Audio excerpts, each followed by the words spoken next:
جو ٹرینڈ ہیں اب اشیاء ضروریہ کے وہ الحمدللہ نیچے کی طرف آنا شروع ہو گئے ہیں، اور اس ہفتے بھی ہم نے دیکھا ہے کہ جو ٹرینڈز ہیں وہ واضح طور کے اوپر نیچے جا رہے ہیں۔ ایس پی آئی جو ہے وہ 0.50% اس میں جو ہے وہ ڈکلائن آیا ہے۔ اسی طرح سے فوڈ آئٹمز جو ہیں انہوں نے 33% کنٹریبیوٹ کیا ہے اس میں، اور 7 آئٹمز کی پرائسز جو ہیں وہ نیچے آئی ہیں، اور 0.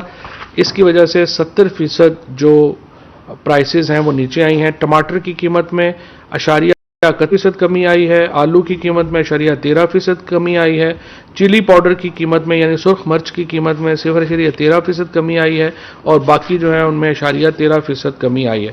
میں یہاں پہ یہ کمپیریزن بھی آپ کو بتانا چاہتا ہوں کہ ہم کہہ تو رہے ہوتے ہیں فیشنیبل ہوتا ہے ہمارے ہاں کہ مہنگائی ہو گئی ہے، لیکن جو ٹماٹر تھا 1 کلو وہ 31/12/2020 کو 91 روپے کا تھا، تقریباً 91 روپے 20 پیسے کا ایوریج تھا، 91 روپے کا تھا 31/12/2020 کو۔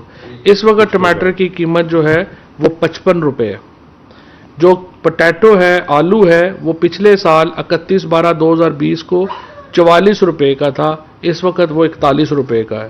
جو چلی پاؤڈر ہے وہ 280 روپے کا تھا، 200 گرام کا، وہ 334 روپے کا ہے۔ اسی طرح سے جو انینز ہیں، جو پیاز ہے، وہ پچھلے سال 43 روپے کا تھا اسی مہینے میں، اور اب جو ہے وہ 35 روپے کا ہے۔ لہٰذا یہ چیزیں جو ہیں یہ پچھلے سال سے ان میں کمی آئی ہے۔